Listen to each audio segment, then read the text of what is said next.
18వ అధ్యాయము 1 నుండి 6 వచనాలు చదివండి ఒకసారి. యెహోవా యొద్ద నుండి యిర్మీయాకు ప్రత్యక్షమైన వాక్కు, నీవు లేచి కుమ్మరి ఇంటికి పొమ్ము, అక్కడ నా మాటలు నీకు తెలియజేసేదను. నేను కుమ్మరింటికి వెళ్ళగా తన సార మీద పని చేయుచుండెను. కుమ్మరి జిగిట మట్టితో చేయుచున్న కుండ వారి చేతిలో విడిపోగా ఆ జిగిట మన్ను మరలా తీసుకొని కుమ్మరి తనకు యుక్తమైనట్టుగా దానితో మరి ఒక్క కుండ చేసెను. అంతటా యెహోవా వాక్కు నాకు ప్రత్యక్షమై ఇలాగ సెలవిచ్చెను, ఇశ్రాయేలు వారులారా, ఈ కుమ్మరి మట్టికి చేసినట్టు నేను మీకు చెయ్యలేనా? ఇదే యెహోవా వాక్కు.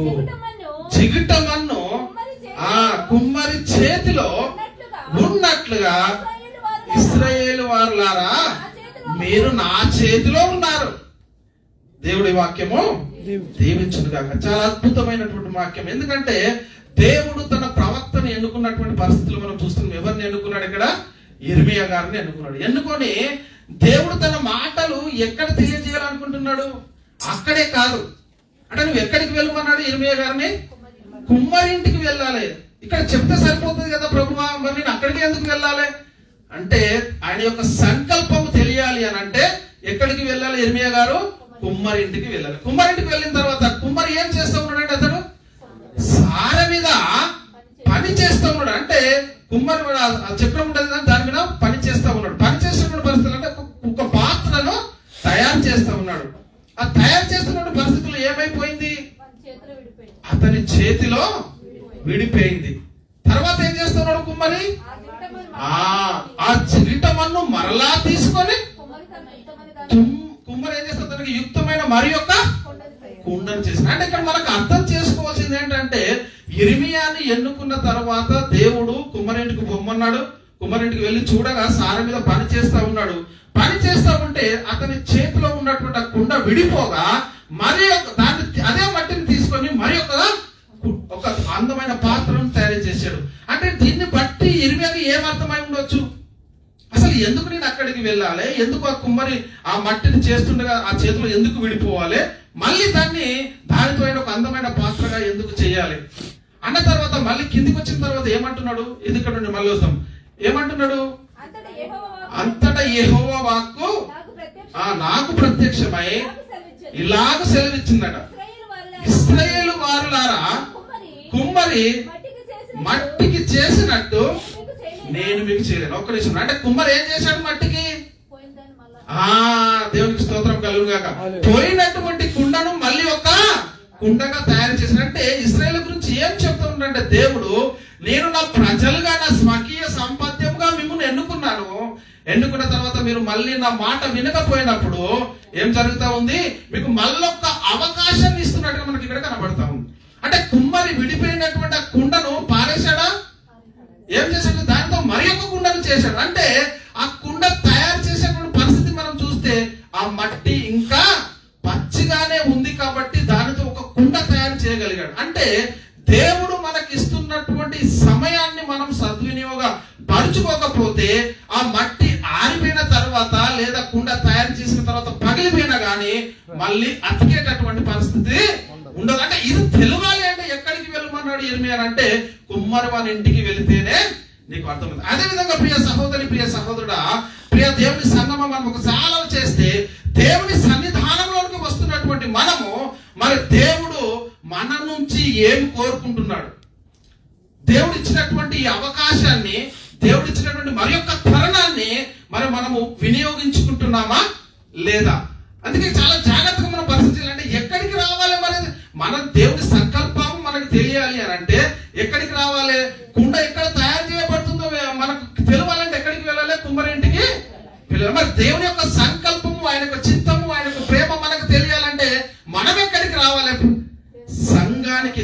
అంటే దేవుని సంఘానికి మనము రావాలి. మనం వస్తే దేవుడు మనతో ఏం మాట్లాడుతూ ఉన్నాడు, మరి మనకు సమయాన్ని ఇస్తా జీవితంలో నిన్న గతించిపోయింది, రేపు మన జీవితంలో వస్తుందో రాదో తెలియదు. ఈ రోజే తన కార్యాలు మనము జరిగించాలని దేవుడు కోరుకుంటున్నాడు. అయితే ప్రియ సంఘం, ఒకసారి మనం పరిశీలన చేద్దాము. అయితే దేవుణ్ణి ఆరాధించడానికి వచ్చినటువంటి మనము, దేవుని స్తుతించడానికి వచ్చినటువంటి మనము, మరి వచ్చిన తర్వాత దేవుణ్ణి ఆరాధించి స్తుతించి ఆయన మాటలు విన్న తర్వాత మరి బయటకు వెళ్ళేటప్పుడు మనలో ఏమైనా మార్పు జరిగిందా? అంతకు ముందు ఉన్నటువంటి స్థితి నుంచి మరి ఏమైనా కొద్దిగా మనము మార్పు చెందగలిగామా లేదా అనేది ఒకసారి మనల్ని మనమే పరిశీలన చేసుకోవాలి. ఎందుకంటే ఒకసారి పరిశీలన చేస్తే కుమ్మరి ఇంటికి వచ్చినటువంటి మట్టి ఆ సారి మీదకి ఎక్కిన తర్వాత ఏమైపోయిందండి? ఒక అందమైనటువంటి పాత్రగా ఫస్ట్ తయారైంది. అంటే ఇక్కడికి వచ్చినటువంటి మనం, అందుకే ఇర్మియాను డైరెక్ట్ ఎక్కడికి పోమన్నాడు? కుమ్మరింటికి వెళితేనే నీకు చూడాలి, స్పష్టంగా నువ్వు చూసి అనుభవంతో నువ్వు చెప్పాలి. అందుకే ప్రియ సహోదరి, ప్రియ సహోదరుడా, దేవుని సన్నిధానంలోనికి వచ్చినటువంటి మనము మరి ఆయన చిత్తము ఎలా తెలుస్తుంది అంటే ఇక్కడ ప్రకటిస్తున్నది ఎవరు?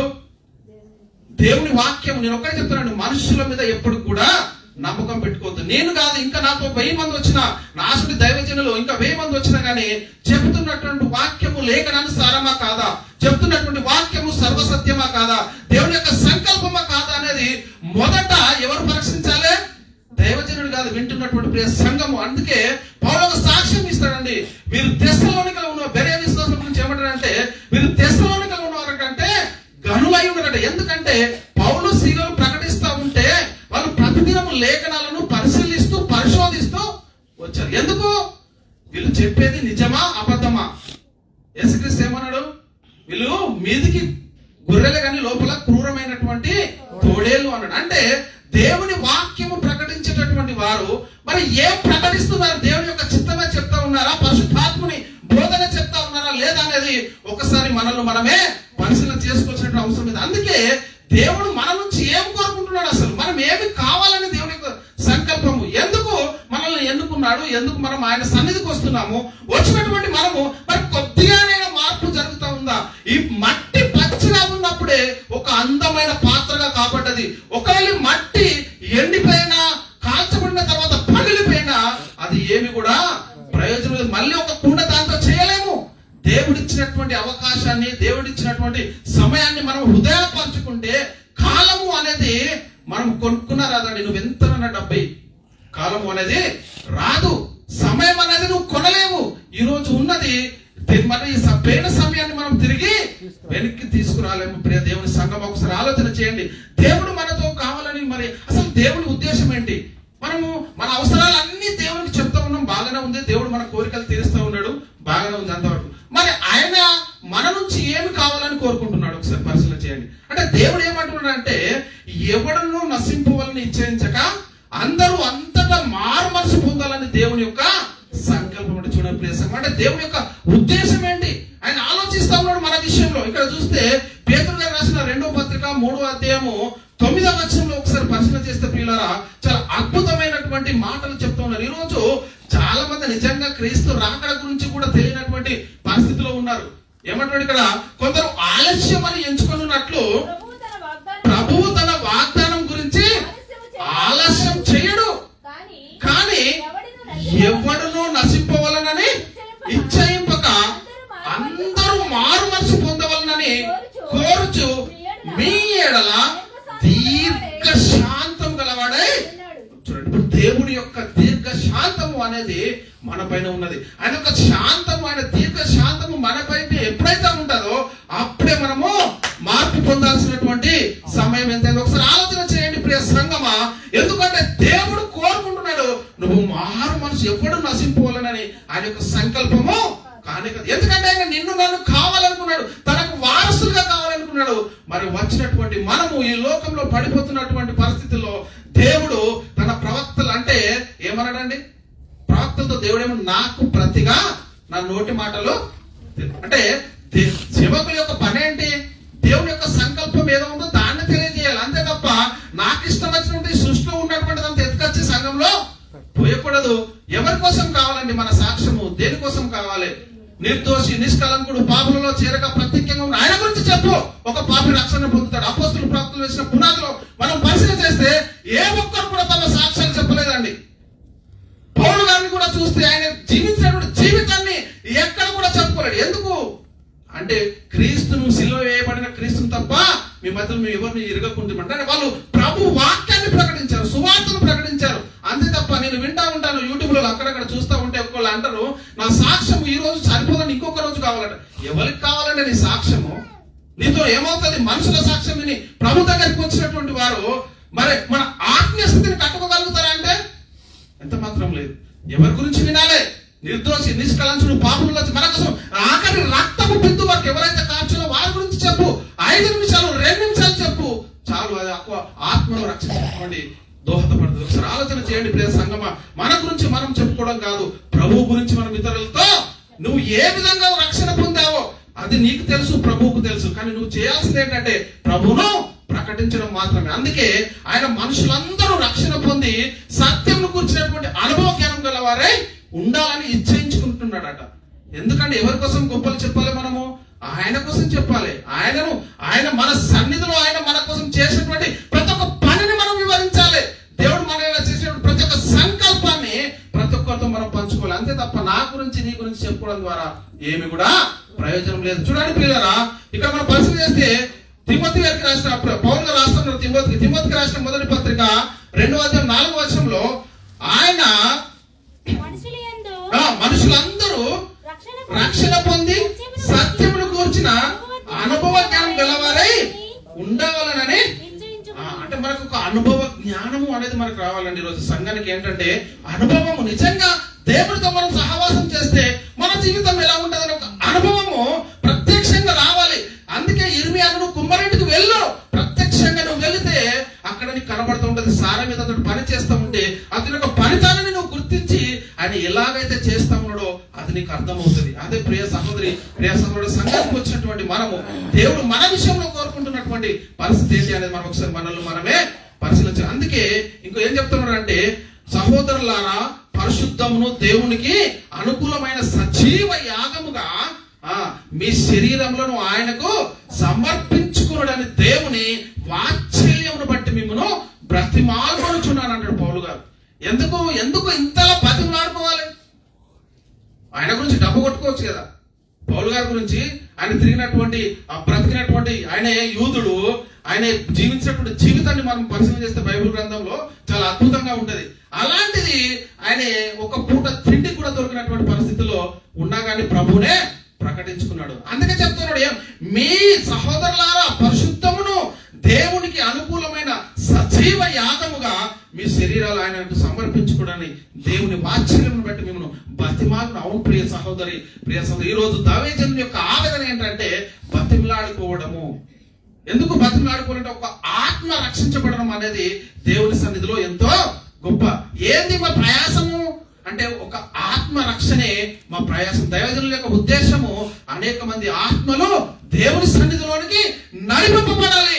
ఆ నడిపింపబడాలంటే దానికి ఎవరైతే కారకులో ఆయన గురించి సువార్త అనేది ప్రకటించాల్సినటువంటి బాధ్యత ఈ రోజు నా పైన మోపబడి ఉన్నది. కాబట్టి ఒకసారి ఆలోచన చేయండి ప్రియులారా, ఉత్తమమును అనుకూలమును సంపూర్ణమైన దేవుని చిత్తమేదో పరీక్షించి తెలుసుకున్నట్లు మీ మనస్సు మారి నూతన పరిచయం ద్వారా మీరు రూపాంతరం పొందాలి. వచ్చినటువంటి మనము ఈ మట్టిగానే ఉండకూడదండి. నేను అదే చెప్తున్నాను. సంఘానికి వచ్చినటువంటి మనం ఈరోజు మనం ఏం నేర్చుకున్నాము? మన జీవితంలో దేవునితో ఇప్పటి వరకు ఎలా జీవించాము, ఇక ముందు నుంచి మనం ఎలా జీవించాలి, ఇంతవరకు మన జీవితాన్ని మన సమయము ఎంత వేస్ట్ చేశాము, ఇక్కడైనా ఆయనతో గడుపుతూ మరి ఆయన మనకి ఇచ్చినటువంటి ఆ సమయాన్ని మరి మనం ఆయన కోసము ఒక అందమైనటువంటి పాత్రగా మనము మరి తయారు కావాలని దేవుడు నీ నుండి నా నుండి కోరుకుంటున్నాడు. అంటే ఇక్కడ చూడండి, రోమీయులకు రాసిన పత్రిక అపోస్తలుడైన పౌలు గారు రోమీయులకు రాసిన పత్రిక 12వ అధ్యాయం 2వ వచనంలో మనం పరిశీలన చేస్తే, ప్రియ సంగమా, మీరు ఈ లోక మర్యాదను అనుసరింపక ఉత్తమమును అనుకూలమును సంపూర్ణమైన దేవుని చిత్తమేదో పరీక్షించి తెలుసుకున్నట్లు మీ మనస్సు మారి నూతన మగుట వలన రూపాంతరం. అంటే మన మనస్సు మారాలి. ఫస్ట్ మన హృదయము మారాలి, మన మనస్సు మారాలి, మన హృదయంలో ఆయనకు చోటు రావాలి. ఫస్ట్ మన మనస్సు మారాలి. మనస్సు మారితే హృదయం ఆటోమేటిక్ గా అంటే ఆయన వాక్యము మన హృదయంలో ఉండాలి ఫస్ట్. అంటే మనము మారాలి అంటే మనలో ఏముండాలి? నేను వాక్యము ఉండాలి. వాక్యం ఉంటేనే మనము వాక్యము ద్వారానే తప్ప దేనితో కూడా ఈ లోకంలో దేవునితో సహవాసం చేసినటువంటి పరిస్థితి మనకు లేదు. కాబట్టి ప్రియులారా, దేవుని సన్నిధిలోనికి వచ్చినటువంటి మనము దేవునికి మిగుల విలువ గలగా ఉండాలి. ఇది చాలా విలువంటి అంటాం. మనం ఏదైనా వస్తువులు కొంటే ఇది చాలా విలువ పెట్టి కొన్నాము అని అంటాం.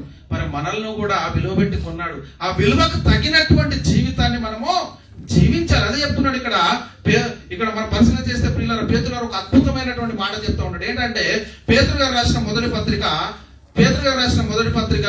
3వ అధ్యాయము 4వ వచనంలో మన గురించి సాధువైనట్టు మృదువైనట్టు మృదువైనట్టు గుణమును అక్షయ అలంకారము గల అదండి మీ హృదయపు అంతరంగ స్వభావము మీకు అలంకారముగా ఉండవలెను. అది దేవుని దృష్టికి మిగుల. ఏది రోజు దేవుని దృష్టికి విలువైనది ఏంటి? మనం ఇచ్చే కానుక దేవునికి విలువైనది. ఆయన నుంచి మనం పొందుకుంటున్నాం కదా, ఆయన చేసినట్టు మేలును మనం అనుభవిస్తున్నాం కదా, మరి ఆయనకు తిరిగి ఏమిస్తున్నావు నువ్వు? ఆయనకి ఇవ్వాల్సింది ఏంటి ఈ రోజు అంటే చెప్తాడు, సాధువైనట్టు ఉందా ప్రేమ, సమాధానము, సంతోషము, దీర్ఘశాంతము, ఆత్మ ఫలాలు, ప్రేమ ఫలాలు మనలో ఫలిస్తా ఉన్నాయా? సంఘానికి వచ్చినటువంటి మనలో మార్పు అనేది జరుగుతా ఉందా? వచ్చినటువంటి మట్టి అది వెంటనే సార మీదకి ఎక్కిపోదండి. కుమ్మరి మన ఇంటికి వచ్చినటువంటి మట్టి వెంటనే సార మీదకి వెళ్ళదు. ఫస్ట్ ఏం చేస్తాడు, దాంట్లో పెద్ద బిడ్డలు తీసేస్తాడు, ఆ తర్వాత జాలి పట్టుతాడు, ఆ తర్వాత మళ్ళీ బట్టేసి దాన్ని ఒక మెత్తటి మట్టిగా తయారు చేసి దాన్ని నీళ్లు పోసి పిసికి తొక్కి ఆ పైన సార మీదకి ఎక్కించిన తర్వాత అది ఒక అందమైనటువంటి పాత్రగా మార్చబడుతుంది. అదేవిధంగా మరి దేవుని సన్నిధిలోకి వచ్చినటువంటి మనలో ఉన్నటువంటి ఈ మచ్చ, మడత, డాగు, కలంకాలు వీటన్నిటిని తీసివేసి దేవునికి మిగుల ఏది విలువ గలదో దాన్ని మనం చేయాలని దేవుడి రోజు నా నుంచి కోరుకుంటారు. అందుకే సాధువైనట్టు మృదువైనట్టు గుణమును అక్షయ అలంకారం కావాలి మనకు. అక్షయ అలంకారం అంటే ఏంటంట, మీ హృదయపు అంతరంగ స్వభావము మీకు అలంకారం. మన అంతరంగం మారాలి. మొదట మనము దేవునితో సహవాసం చేయాలన్నా, దేవుడు మనతో సహవాసం చేయాలన్నా మనలో ఏమి మార్చబడాలి అంటే మొదట అంతరంగము, హృదయాంతరంగా స్వభావము, మన క్రియలు, మన స్వభావము అనేది మొదట మార్చబడాలని ఇక్కడ చెప్తున్నాడు. అది దేవుని దృష్టికి మిగుల విలువ. చూడండి, దేవుని దృష్టికి ఏది విలువగలది? ఈరోజు మన హృదయం అంతరంగం మనకు మారాలి. అందుకే నేను హృదయం అనే తలుపు యొద్ద తట్టుచున్నానని చెప్తాడు ప్రభు. ఎందుకంటే ఎవడైతే నా స్వరము వింటాడో వాడిలో నేను, నాలో వాడు నివసించేటటువంటి. అంటే అలా నివసించాలి అంటే మొదట ఎక్కడ స్థానం కావాలి ప్రభువుకు? నీ హృదయంలో ప్రభువుకు స్థానం కావాలి. అందుకే ప్రియులారా, మనం అనుకుంటున్నాం ప్రతి శుక్రవారం సంఘానికి వెళ్తున్నామండి. మరి మనము వచ్చినటువంటి మనం దేవుణ్ణి ఆరాధించడానికి వస్తూ ఉన్నాం, ఆరాధిస్తున్నాం, గణపరుస్తూ ఉన్నాం, మహిమపరుస్తూ ఉన్నాం, దైవజనులు చెప్పినటువంటి వాక్యాన్ని వింటూ ఉన్నాం.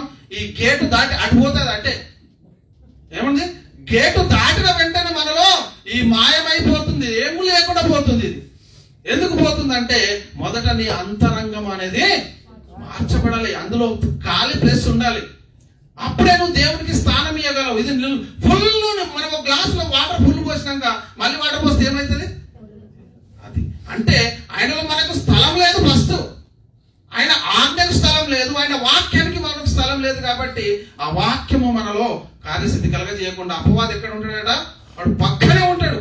విత్తుతున్నటువంటి వాక్యము ఎప్పుడు ఎత్తుకెళ్ళాలని చూస్తూ ఉంటాడు. కాబట్టి మనము చాలా జాగ్రత్తగా దేవుని యొక్క వాక్యాన్ని మన హృదయంలో భద్రపరచుకోవడానికి మనము ప్రయత్నం చేయాలి. ప్రియులు, ఒకసారి పరిశీలన చేయండి. అంటే దేవుని సన్నిధికి వచ్చినటువంటి మనము మారాలి. ప్రియులారా, మారాలి.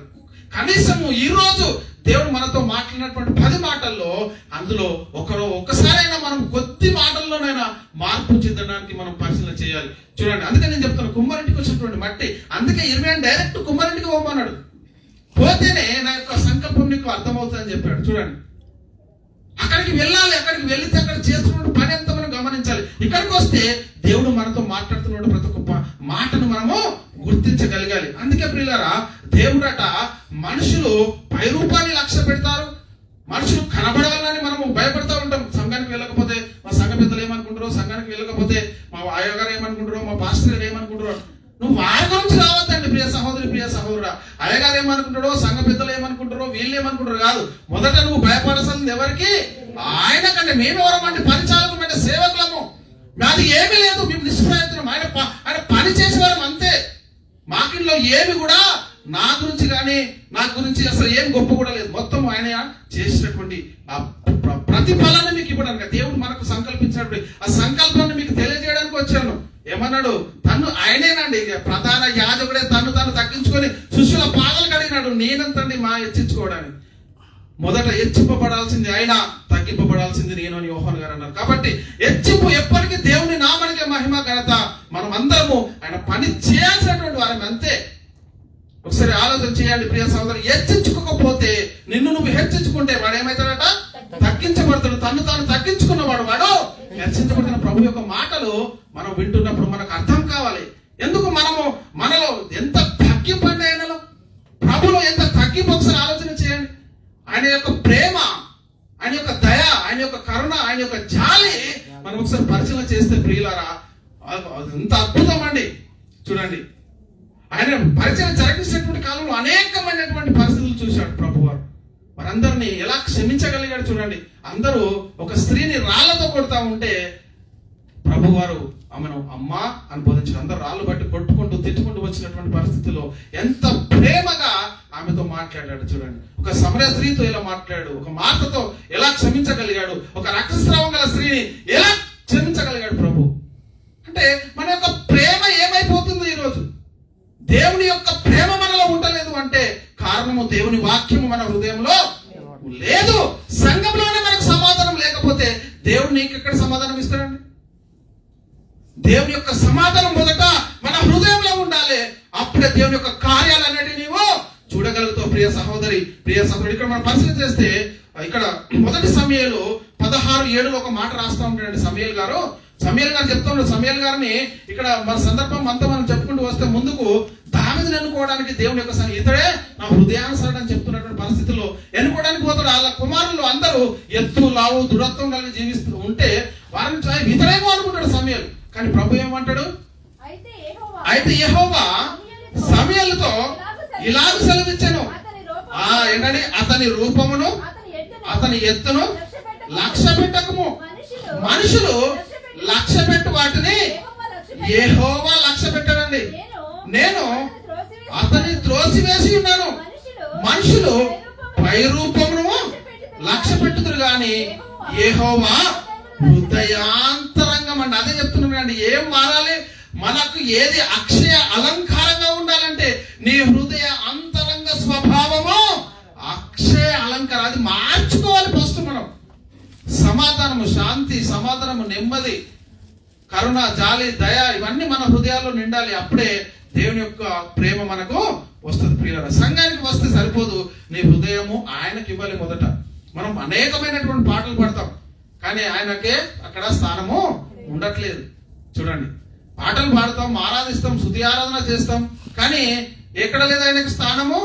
హృదయంలో లేదు. పైకి మాట్లాడితే లాభం లేదు. ఆయనను మన హృదయంలో ఆయనకు స్థలం ఇవ్వాల్సినటువంటి పరిస్థితి ఎంత ఉంది. కాబట్టి పిల్లలు అప్పుడే దేవుని యొక్క చిత్తము అనేది మనలో నెరవేరుతుంది. లేఖనం ఏం చెప్తుందంటే, యెహోవా నీవే మాకు తండ్రివి, మేము జిగిటమన్ను, నీవు మాకు కుమ్మరివాడు అంట. చూద్దామా లేఖనం? యెషయా గ్రంథము 64వ అధ్యాయము. యెషయా గ్రంథము 64వ అధ్యాయము 8వ వచనము ఏమంటున్నట్టు, యెహోవా నీవే మాకు తండ్రివి, మేము జిగటమన్ను, నీవు మాకు కుమ్మరి వాడవు, మేమందరము నీ చేతి. ఎవరమండి మనమందరము? ఆయన చేతి పని అండి. ఆయన మన కుమ్మరి. మరి ఆయన చేసినటువంటి పాత్ర, మరి ఆయన అందమైన పాత్రగా తయారు చేస్తే ఈ పాత్ర ఏమైపోతుందండి?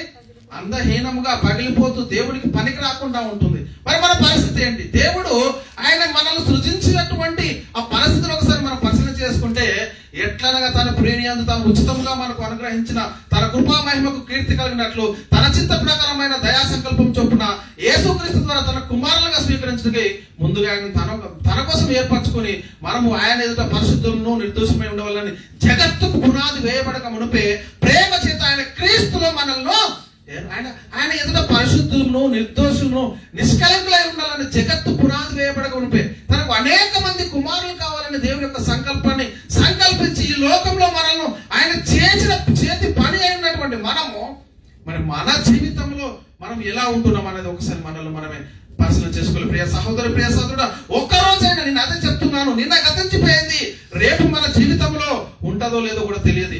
ఈ రోజు సమయం ఉన్నప్పుడే, ఈ రోజు సమయం ఉండగానే ప్రియులారా ఇల్లు చక్క పెట్టుకోవాలి. అదే చెప్తున్నాడు. లాస్ట్ కు మనం బుద్ధిగల కన్యకలను, బుద్ధి లేని కన్యల గురించి మనం పరిశీలన చేస్తే వారి దివిటిలో నూనె అయిపోయిన వెంటనే వాళ్ళు మళ్ళీ వెనక్కి వెళ్తే ప్రభు అక్కడ వచ్చేసింది, రెడీగా ఉన్నవారు వెళ్ళిపోతే అయ్యో తలుపు తీయమంటే నిన్ను ఎరగానన్నాడు. మనం అనుకుంటున్నాం అయ్యో ఇంకో స్థలం, ఇంకో కొంచెం సమయం ఉందేమో, రేపు చూద్దాంలే, ఎల్లుండి చూద్దాంలే, 1 గంట తర్వాత, 2 గంటల తర్వాత, ఇంకో నిమిషం తర్వాత. ఆ నిమిషము, ఆ సమయము అనేది నీకు చెప్పి రాదు ప్రియులారా. ఒకసారి ఆలోచించండి. మనం అంటాం ఒక్క క్షణంలో వెళ్ళిపోయాడు అంటాం. కాబట్టి మన ఈ దేహం నుండి ఆత్మ ఎడబాటు ఒకే ఒక్క క్షణము, కను రెప్ప పాటు సమయం అని మనం మొట్టమొదట గుర్తించుకోవాలి. అవును ప్రియులారా, మనము ఎందుకంటే ఆయన కుమ్మరి మనల్ని చేశాడు తన సంకల్పాన్ని నెరవేర్చాలని, తనకు వారసులకు ఉండాలి, తనతో జీవించాలని దేవుని యొక్క ఉద్దేశం. మరి మన పరిస్థితి ఎలా ఉంది? అయితే ఒక ప్రియులారా, ఒక ప్రశ్న, దేవుడు మనకు కుమ్మరి, ఆయన మనల్ని కన్నాడు, మరి కంటే ఆయన చేతి పని అయినటువంటి మనము ఎలా జీవిస్తా ఉన్నాము అనేది ఒకసారి మనల్ని మనమే పరిశీలన చేసుకోవాల్సినటువంటి అవసరం ఎంత ప్రియులారా. అందుకే దేవుడు మాట్లాడుతుంది. ఎందుకంటే దేవుడు ఉద్దేశం ప్రకారంగా మనం జీవించలేకపోతే దేవుడు ఒక సమయాన్ని ఇస్తా ఉన్నాడండి. దేవుడు మరొక సమయాన్ని ఇచ్చాడు. ఈ సమయాన్ని నువ్వు వాడుకో. ఎందుకు అంటే ఆయన ప్రేమ, ఆయన దీర్ఘశాంతం అనేది ఇంకా మానేడులో కనబడతా ఉంది. కాబట్టి ఆయన ఒక సమయాన్ని ఇస్తా ఉన్నాడు. ఇచ్చినటువంటి ఆ సమయాన్ని మనం సద్వినియోగపరచుకోకపోతే దేవుడు అప్పుడు లెక్క అడుగుతాడు, నీకు ఇచ్చాను సమయము, ఇచ్చినటువంటి సమయాన్ని నువ్వే సద్వినియోగపరచుకోలేదు అని చెప్పాడు. కాబట్టి పిల్లరా ఒకసారి మనం పరిశీలించాలి. అందుకే దేవుడు ఇశ్రాయేలుతో మాట్లాడుతూ ఉన్నాడు ఇదే మాట. ఎందుకంటే ఇక్కడ చూద్దాం, ఇర్మియా గ్రంథము 18:1-6 మనం చూసాం కదా. యెహోవా యొద్ద నుండి ఇర్మియాకు ప్రత్యక్షమై ఆ మాట ఇక్కడ ఏమంటున్నాడు అంటే, నువ్వు లేచి కుమ్మరింటికి పొమ్ము, అక్కడ నా మాటలు నీకు తెలియదు. ఎందుకు తెలియజేస్తాడంటే అక్కడికి వెళ్ళాలి ప్రత్యక్షంగా, ఇక్కడికి సంఘానికి రావాలి. సంఘానికి వస్తేనే దేవుని యొక్క సంకల్పము అనేది మనకు మొట్టమొదట అర్థమైంది. నేను కుమ్మరి ఇంటికి వెళ్ళగా వాడు సార మీద పని చేస్తూ ఉన్నట్టుగా గమనించాడు ఎవరు? ఇర్మియా గారు. అయితే కుమ్మరి జిగిటితో మట్టితో చేస్తున్నట్టు పనిని మరి గమనించాడు. అతని చేతిలో నుండి విడిపోయినటువంటి కొండతో ఆ మట్టిని మళ్ళీ తీసి మరొక అందమైన పాత్రగా చేసి అప్పుడు అంటున్నాడు యెహోవా 5వ వచనంలో, అంతటా యెహోవా వాక్కు నాకు ప్రత్యక్షమై ఇలాగ సెలవిచ్చెను, ఇశ్రాయేలీయులారా ఈ కుమ్మరి మట్టికి చేసినట్లు. ఏంటి దేవుని యొక్క ఉద్దేశం ఏంటి ఇక్కడ? ఇప్పుడు విచ్చిపోయింది. కుమ్మరి సార మీద పని చేస్తుండగా పచ్చి కుండ అయిన తర్వాత విచ్చిపోయింది. విచ్చినటువంటి దాన్ని ఏం చేశాడు? మళ్ళీ ఒక అందమైన పాత్రగా చేశాడు. అంటే నువ్వు ఒకవేళ తప్పిపోయావేమో, ఇకనైనా నీకు మళ్ళీ ఒక అవకాశం ఇస్తున్నా, నేను అందమైనటువంటి మరొక పాత్రగా నిన్ను తయారు చేయాలనుకుంటున్నా. మరి నువ్వు ఎలా ఉన్నావు అనేది అడుగుతుంది చెప్తున్నాడు ఇక్కడ 5వ వచనం. అంతటా యెహోవా 5 నుంచి అంతటా యెహోవా వాక్కు నాకు ప్రత్యక్షమై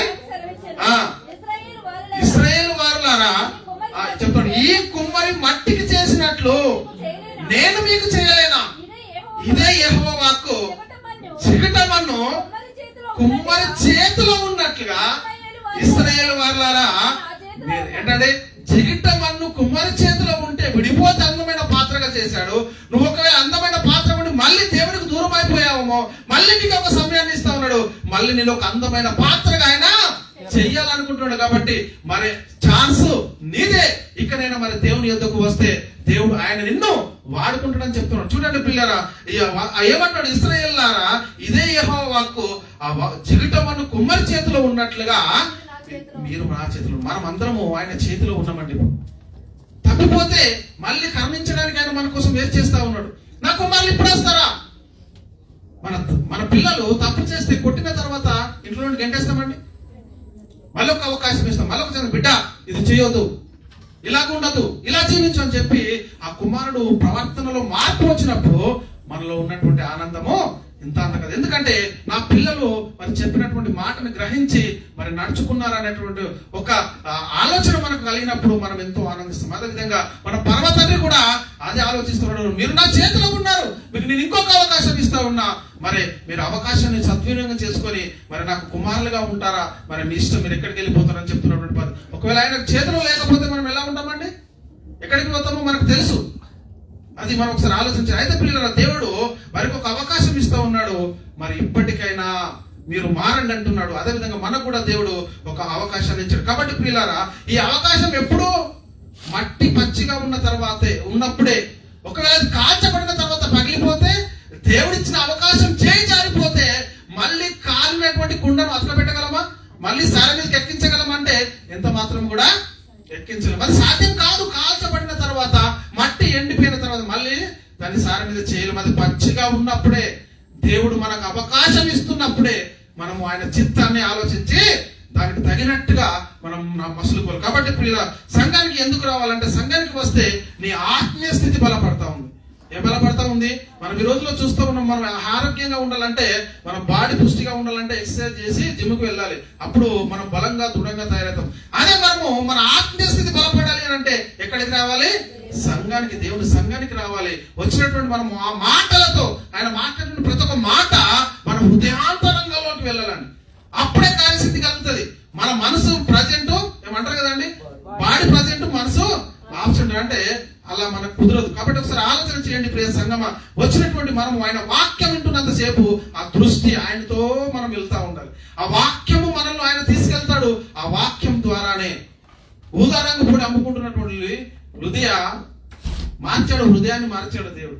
పౌలు ప్రకటిస్తా ఉంటే మారిపోయింది వాక్యం. అమ్ముకుంటుంది ఊదా రంగు, వాక్యం చెప్పినప్పుడు విన్నది అక్కడ అంతే పక్కకుండి, కానీ మార్చబడింది, మనసు మార్చుకున్నది. చూడండి, ఒకసారి ఆలోచన చేయండి ప్రియ సహోదరుడు, ప్రియ సహోదరుడు. సంఘానికి వచ్చినటువంటి మనము ఎలా జీవిస్తున్నాం? క్రీస్తు రాకడ ఎప్పుడో నీకు తెలియదు, నాకు తెలియదు. ఎందుకంటే అది కనురెప్పపాటు సమయం ఒకటే క్షణంలో జరిగే ప్రక్రియ. భూమి ధనమున్న కృత్యములన్నీ ఒక్క సెకండ్లో కాలిపోతాయి. చూడండి, పంచభూతములు మిక్తమైన వేండ్రంతో లయమైపోతాయి. భూమి ధనమున్న కృత్యాలన్నీ కాలిపోతే ఉండవు ఇక. మరి ఆ రాకడ ఎప్పుడో మనకు తెలియనటువంటి పరిస్థితి. అందుకే దేవుడు మాట్లాడుతూ ఉన్నాడు, గొప్ప ఇంటిలో కొన్ని పాత్రలు ఉన్నాయట. ఆ పాత్రలు యజమానుడు వాడుకునేటటువంటి పాత్రలుగా ఉండాలంటాడు. చూద్దాం, చూడండి. అపోస్తులైన పౌలు గారు తిమోతికి రాసిన 2వ పత్రిక, అపోస్తులైన పౌలు గారు తిమోతికి రాసిన 2వ పత్రిక 2వ అధ్యాయము 20-21 వచనాలు. ఏంటండి? తిమోతికి రాసిన గొప్ప ఇంటిలో వెండి పాత్రలను, బంగారు పాత్రలను మాత్రమే కాక కర్రవియు మట్టివియు కూడా ఉండును. వాటిలో కొన్ని ఘనతకును కొన్ని ఘనహీనతకును వినియోగింపబడును. ఎవడైనను వీటిలో చేరక తన్ను తాను పవిత్రపరచుకొని ఎడల వాడు పరిశుద్ధపరచబడి యజమానుడు వాడుకొనుటకు అర్హమై ప్రతి సత్కార్యముకు సిద్ధపరచబడి ఘనత నిమిత్తమైన పాత్ర అయ్యుండును. ఇక్కడ మనం చదివినటువంటి లేఖనాల్లో మనకి ఏమర్థమైందండి? ఇక్కడ 2 పాత్రల గురించి చెప్తా ఉన్నాడండి. యజమానుడు వాడుకోవాలంటే అక్కడ కొన్ని ఘనతకు, కొన్ని ఘనహీనతకు.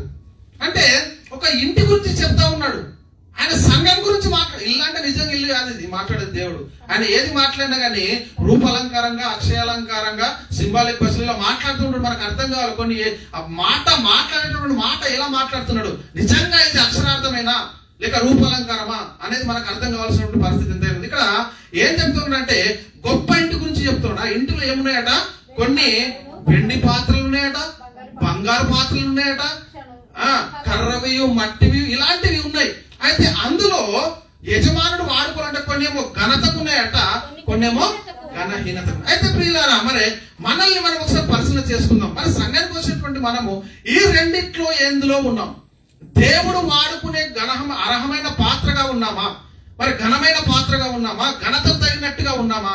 లేక ఘనహీనతకు ఉన్నామా? దేవుడు వాడుకోవాలి అంటే ఏ పాత్ర వాడుకుంటాడండి? అందుకే చెప్తున్నాడు, యజమానుడు వాడుకుంటకు అర్హమై ప్రతి సత్కార్యంకి ఏం కావాలి? సిద్ధపరచబడి ఘనత నిమిత్తమైన పాత్ర అయి ఉండాలి. అంటే యజమానుడు వాడుకోవాలంటే నువ్వు ఎలా ఉండాలి? అర్హమై ఆయనకు ఇష్టంగా నువ్వు ఉండాలి. ఆయన ఎప్పుడు నిన్ను వాడుకుంటాడు? ఇప్పుడు మనం పరిశీలన చేస్తే మన పిల్లాన్ని మనము పిల్లాడి చేతి పట్టుకున్నప్పుడు పిల్లానికి భయం ఏమి లేదు, ఎందుకంటే మనం చేతి విడువం కాబట్టి మనం పట్టుకుని వెళ్ళిపోతాం. అదే ఒకవేళ పిల్లాడు మన చేతి పట్టుకున్నాడు అనుకోండి, విడిచిపెడతాడు. అందుకే మనము ఎప్పుడైతే దేవుని కోసం ఒక్క అడుగు మనం ముందుకేస్తే అతను 2 అడుగులు మన కోసం ఆయన మన దగ్గరికి వస్తాడు. అదే చెప్తా ఉన్నాడండి, యజమానుడు వాడుకున్నటకు అర్హమై ప్రతి సత్కార్యముకు మనం ఏం కావాలి, సిద్ధపరచబడి ఘనత నిమిత్తమైన పాత్ర ఆయన వాడుకోవాలి మనల్ని. దేవా ఈ రోజు నువ్వు వాడుకో నా విషయంలో, ఆయన వాడుకుంటానండి. ఎందుకు ఇప్పుడు ఎవరిని పడితే వారు వాడుకోడండి దేవుడు.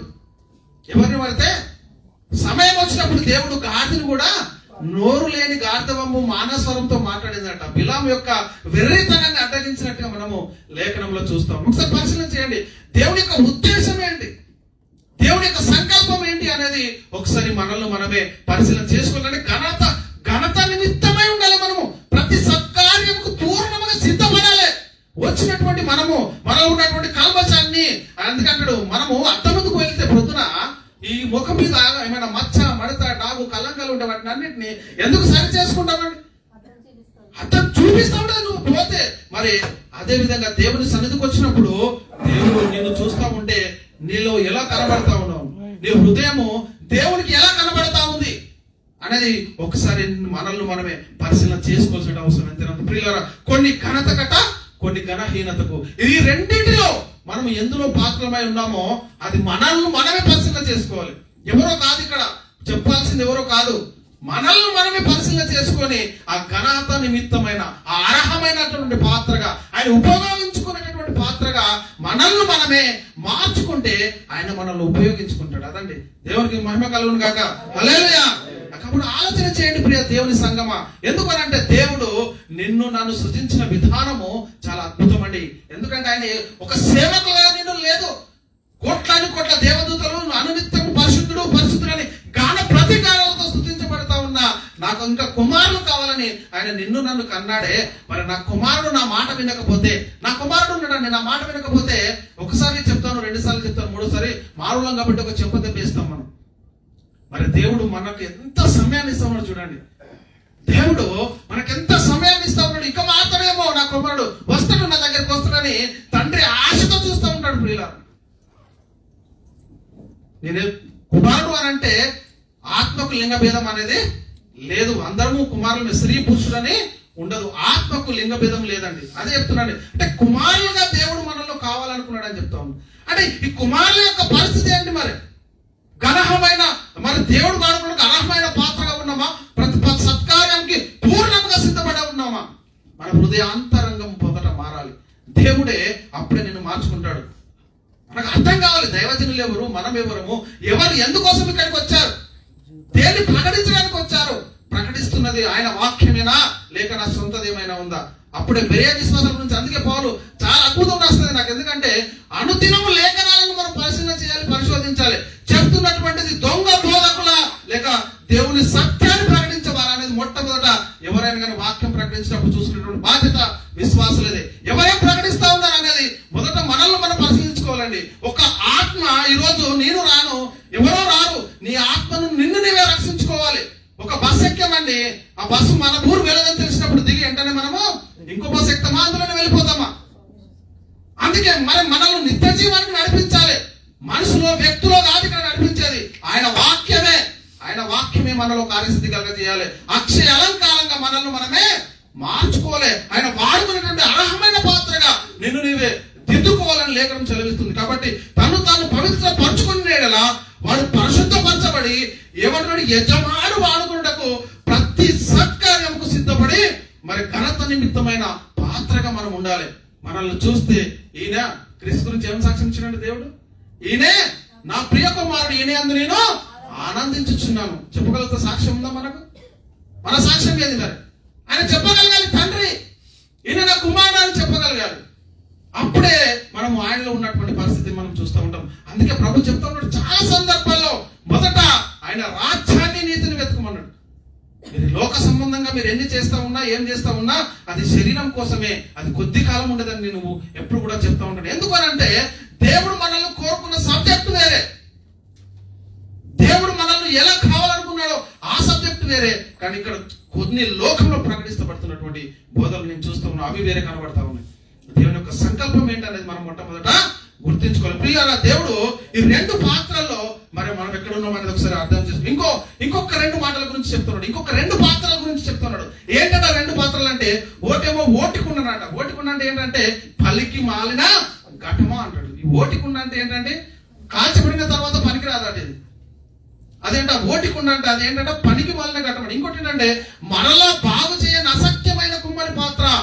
మరలా బాగు చేయలేడు కదా దాన్ని, కాల్చబడిన తర్వాత మళ్ళీ బాగు చేయడానికి వాడుకునే దానికి అర్హంగా ఉండాలి, లేదనొచ్చో అది మళ్ళీ దాన్ని బాగు చేసేటువంటి పరిస్థితి ఉండదు. అందుకే దేవుడు దావీదుతో మాట్లాడుతున్న కీర్తనల గ్రంథము 31:12 మనం పరిశీలన చేస్తే, కీర్తనల గ్రంథము 31:12 మనం పరిశీలన చేస్తే ప్రియులారా ఏమంటున్నాడు ఇక్కడ, మరణమై స్మరణకు రాకుండా వాని వలె మరవబడితిని, ఓటికుండ వంటి వాడనైతే. ఓటికుండ అంటే ఇంకా మనకు కొంచెం కిందికి మళ్ళీ అదే ఇర్మియా ద్వారా ప్రకటిస్తా ఉన్నాడండి. ఇంతకు ముందు మట్టి గురించి కుమ్మరి చేతిలో విడిపోయినటువంటి మట్టి గురించి మాట్లాడాడు దేవుడు ఇర్మియాతో. అదే విధంగా మళ్ళీ ఈ ఓటికుండ గురించి కూడా మాట్లాడుతున్నాడు. ఏంటంటే ఇర్మియా గ్రంథం 22:28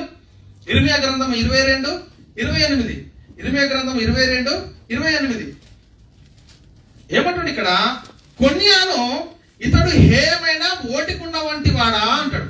ఏంటడా, కొన్యాను ఇతడు హేయమైన ఓటికుండ వంటి వాడా, పనికి మాలిన ఘటమా అంటాడు.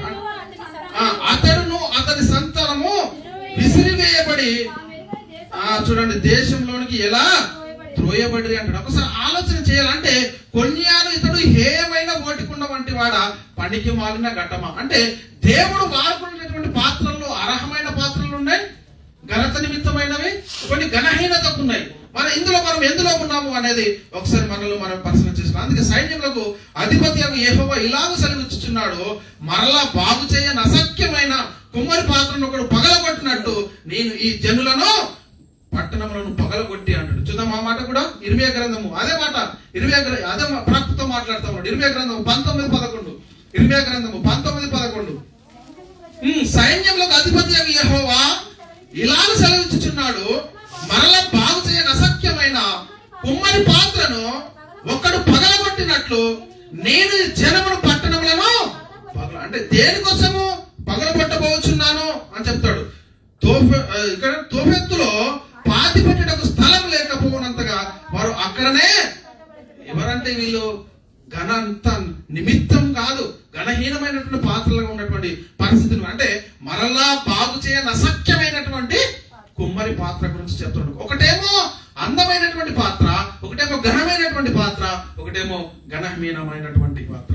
ఎందులో ఉన్నాం మనం చూడండి, ఒకసారి పరిశీలన చేయండి. ప్రియులారా, ఒకసారి ఆలోచన చేయండి, ఈ రెండింటిలో దేనినైనా మనలో ఉన్నామా లేదా? దేవుడు మనల్ని ఎందుకు పిలిచాడంటే మీరు ఇలాగ రక్షించబడి మన ప్రభు అయిన యేసుక్రీస్తు యొక్క మహిమను పొందాలి. మనం వచ్చింది వట్టిగా కాదండి, ఇక్కడికి వచ్చింది ఇక ఏదో కుసుడిపోవడానికి కాదు మనం వచ్చింది. ఆయన యొక్క మహిమకు, ఆయన యొక్క స్వరూపంలో, ఆయన యొక్క గుణలక్షణంలో మనము పాలువారమైనందుకు దేవుడు నిన్ను నన్ను ఇక్కడికి పిలిచాడు. ఇక్కడికి పిలిచి ఆయన సన్నిధిలో మనతో మాట్లాడుతూ ఉన్నాడు, నా ప్రియ కుమారులారా మీరు నాతో ఇలాగో జీవించండి. ఇక్కడ చూద్దాం చూడండి, అపోస్తలుడైన పౌలు గారు తెస్సలోనికీయులకు రాసిన 2వ పత్రిక,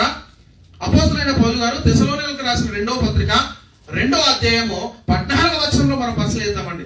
అపోస్తలుడైన పౌలు గారు మీరు ఇలాగున రక్షింపబడి మన ప్రభు అయిన యేసుక్రీస్తు యొక్క మహిమను పొందవలెనని ఆయన మా సువార్త వలన మిమ్మల్ని దేని ద్వారా పిలిచాడండి?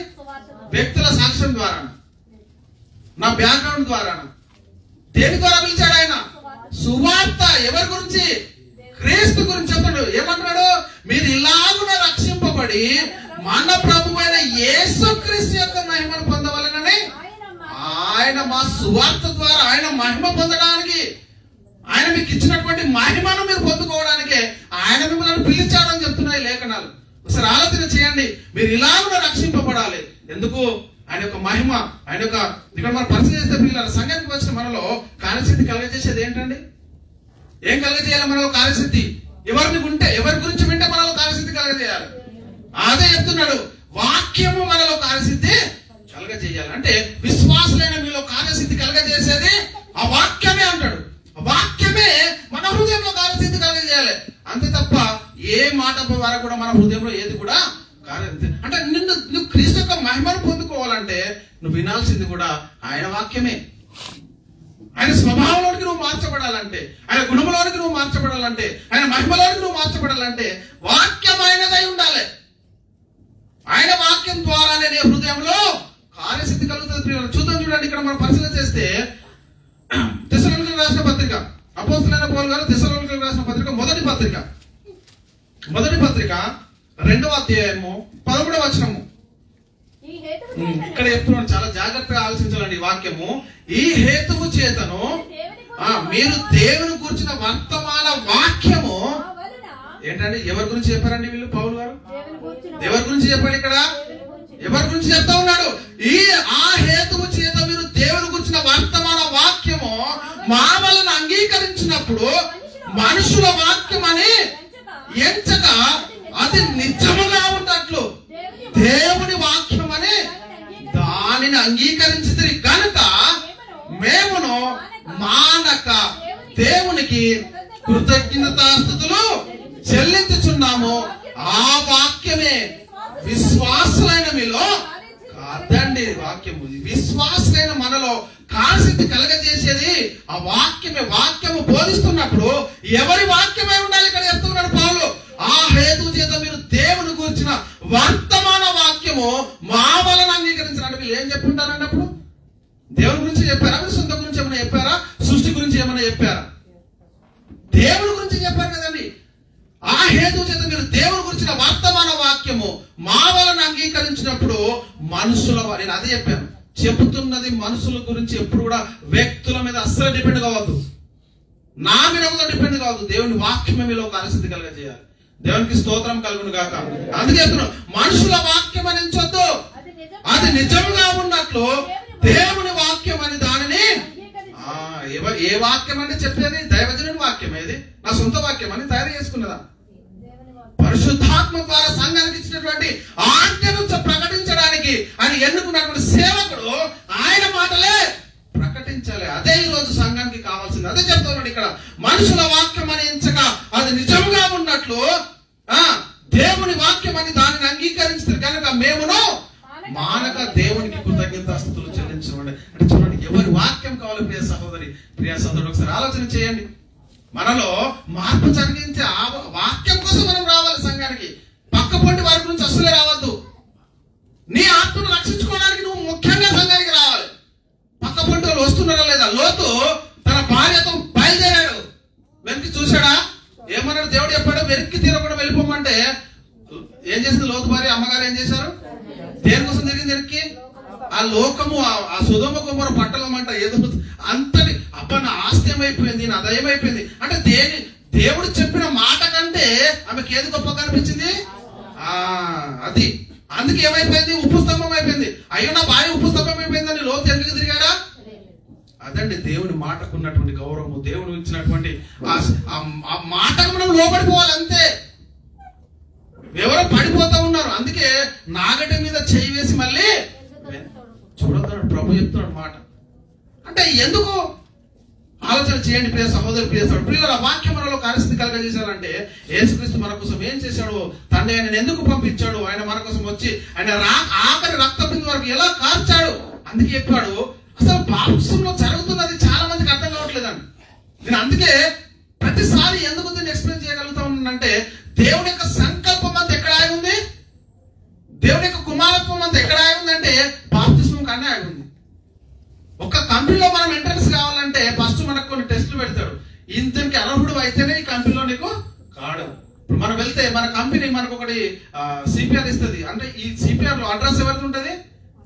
కంపెనీ ఉంటుంది. నువ్వు ఎవరు వాడు బయటకు వెళ్ళి నేను పట్టుకున్నాను పోలీసులు సిపిఆర్ అంటే చూసి ఏ కంపెనీ అంటే కంపెనీ అవునా కాదని కన్ఫర్మ్ చేసుకుని వదిలిపెడతాను. అంటే నువ్వు ఎవరి వాడవు అనేది నీకు ఒక ఐడెంటిటీ కావాలి.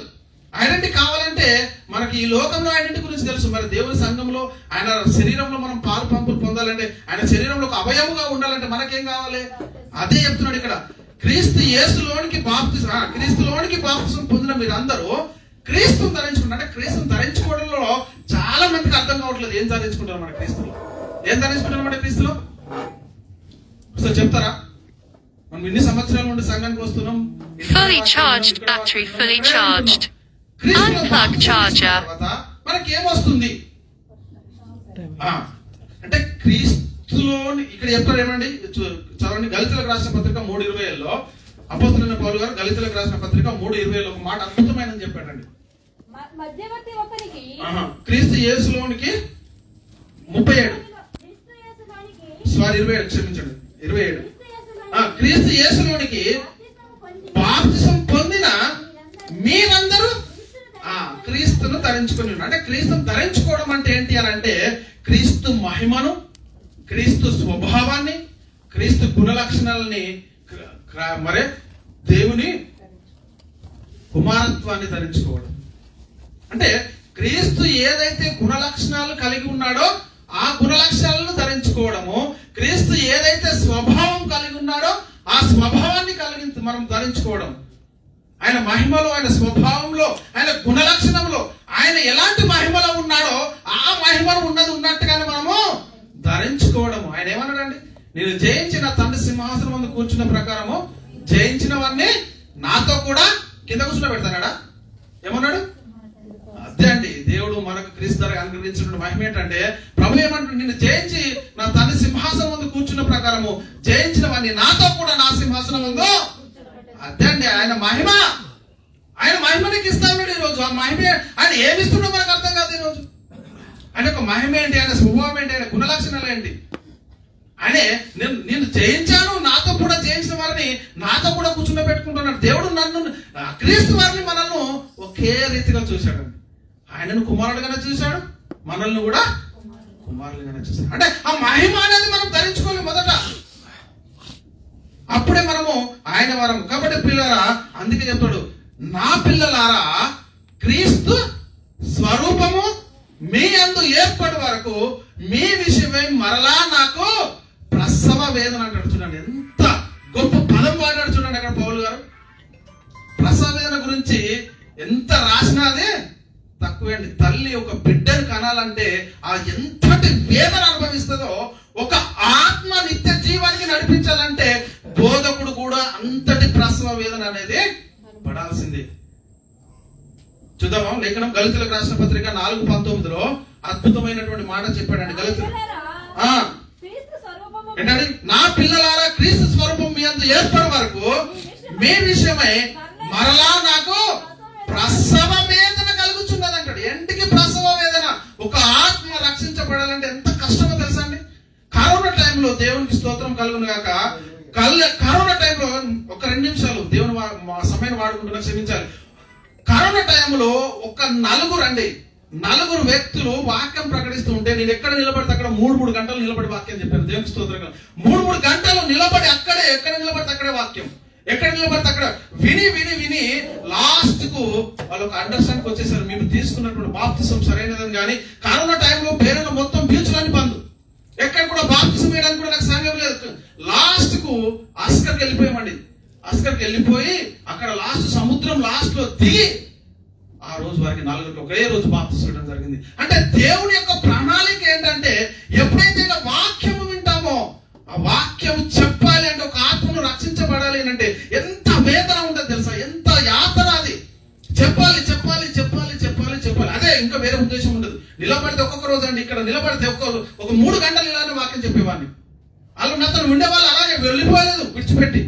ఆ కరోనా టైంలో కూడా నేను చెప్పాను, అన్ని బీచ్లు పోతున్నాయి, ఎక్కడైనా సరే మాకు బాప్తిసం ఈ రోజే కావాలి, ఈ రోజు మాది, నిన్న గతించిపోయింది, రేపు మా జీవితంలో ఉంటుందని వాళ్ళు చెప్పినటువంటి మాటలు విన్నప్పుడు ఇగో ఇలాంటి పౌలు గారు ఎలా వేదన పడడం అనేది, ఒక వాక్యం ఒక ఆత్మలో మనం బ్రతికించాలంటే, ఆ ఆత్మకు వాక్యాన్ని అర్థం చేయాలి అంటే ఎంత వేదన ఉంటుంది అనేది మనకు అర్థమవుతుంది. అందుకే నా పిల్లలారా క్రీస్తు స్వరూపము మీ అందు ఏర్పడే వరకు మీ విషయమే నాకు మరలా ప్రసవ వేదన. కాబట్టి పిల్లల క్రీస్తు కలిగిన సంపూర్ణతకు సమానమైనటువంటి సంపూర్ణతకు మనము ఆయన సంపూర్ణత గలవారం అవ్వాలంటాడు. సమానంగా, తక్కువ లేదు, తక్కువ అసలే లేదు. మనకున్నటువంటి మహిమ తక్కువ అసలే కదా చెప్తున్నాడు ఇక్కడ. ఎఫెసీయులకు రాసిన పత్రిక 4:12లో ముగించుకుందాం. ఎఫెసీయులకు రాసిన పత్రిక 4:12లో 4 ముగించుకుందాం. ఒక 2 మాటలు. అనగా క్రీస్తునకు కలిగిన సంపూర్ణతకు సమానమైన సంపూర్ణత గలవారమగు వరకు ఆయన అలా అంటే ఆయనకు సమానమైన సంపూర్ణతలో మనం రావాలి అంతే. సంఘము ఎక్కడికి రావాలనే చెప్తున్నా. అనగా క్రీస్తునకు కలిగిన సంపూర్ణతకు సమానమైన సంపూర్ణత గలవారమగు వరకు ఆయన ఇలాగో చూడండి. ఆయన సంపూర్ణతకు, ఆయన మహిమకు, ఆయనకు ఉన్నటువంటి సమస్తానికి దేవుడు ఎలాగైతే మరి వారసులుగా మనల్ని నియమించుకున్నాడు చూడండి. క్రీస్తును వారసులుగా చేసుకున్నాడు. మనం కూడా ఆయన వారసులు కావాలి. కాబట్టి దేవుని సంపూర్ణత యందు పూర్ణులుగా మనం ఉండి ప్రేమ యందు మీరు దేవుని సంపూర్ణత యందు పూర్ణులుగా ఉన్నట్లు ప్రేమ యందు వేరుపారి స్థిరపరచబడి సమస్త పరిశుద్ధులతో కూడా దాని వెడల్పు అంటే పొడుగు లోతు ఎత్తు ఎంతో గ్రహించుకోవాలండి. కాబట్టి పిల్లరా, మనం అందరము ముసుగులేని ముఖముతో ప్రభు యొక్క మహిమను అద్దం వల్ల ప్రతిఫలింపజేయచ్చు.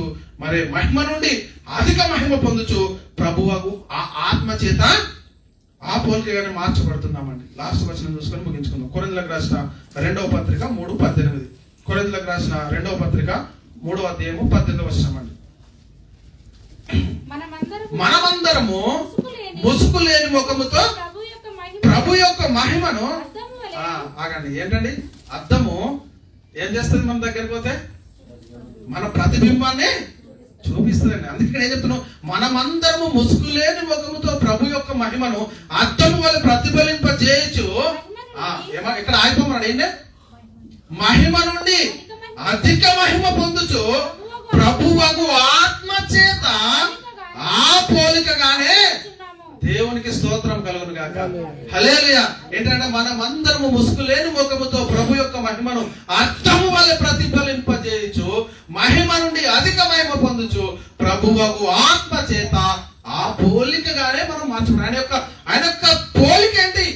ఆయన యొక్క ప్రేమ, ఆయన యొక్క స్వభావము, ఆయన యొక్క క్రియలు, ఆయన మన అందించిన ప్రేమ ఎంతో గొప్పది చూడండి. అలాంటి ప్రేమ, ఆయన యొక్క మహిమను అర్థం వల్ల మనము ప్రతిఫలింపజేసి అంటే దివ్య వాక్యమును చేత పట్టుకుని లోకంలో జ్యోతుల వల్ల ప్రతిఫలింపజేయాలంటాడు. అంటే మనలో వాక్యం ఉంటే ఏముంటదండి? తేజస్సు, మహిమ. మీకు ఆదుకుందా? మోషే గారు దేవునితో సహవాసం కలిగి 40 రోజులు కిందికి వచ్చినప్పుడు ఇశ్రాయేలు అతని ముఖము చూడలేకపోయిన అంటే ప్రకాశించున్నది. అంటే అంటే దేవుని యొక్క తేజస్సు అనేది ఎక్కడ కనబడుతుంది? మోషే యొక్క ముఖం. అంటే కొద్ది అది తగ్గిపోయేదే. ఇంకా మనం ఉండేది శాశ్వత కాలం ఉండేది. అది తగ్గిపోయేది కూడా, ఆ తగ్గిపోయేదైనా కూడా స్త్రీలు చూడలేకపోయారు అని చెప్తున్నటువంటి మాట మనం చూస్తాం. కాబట్టి ఆయన యొక్క మహిమ, ఆ మహిమలోనికి మనము రావాలని మరి దేవుడు ఈ రోజు మనకు ఒక సమయాన్ని ఇస్తా ఉన్నాడండి. మనం ఇంకా పచ్చిగా ఉన్నప్పుడే, దేవుని యొక్క ప్రేమ ఇంకా మన యందు ఉన్నప్పుడే మనం మనస్సు మారి నూతన పరచబడాలి. మన హృదయ అంతరంగ స్వభావం మారి మరి దేవుడు వాడుకునేటటువంటి అర్హమైనటువంటి పాత్రగా మనము ఉండాలని దేవుడు ఈ రోజు నిన్ను నన్ను వాడుకోవాలని చూస్తున్నాడు. కాబట్టి అట్టి గొప్ప దేవుడు మన అందరికి అనుగ్రహించును గాక. చెప్పబడినటువంటి వాక్యము దేవుడు మన అందరి హృదయంలో నీరు కట్టి ఫలింపజేయును గాక. ఆమేన్.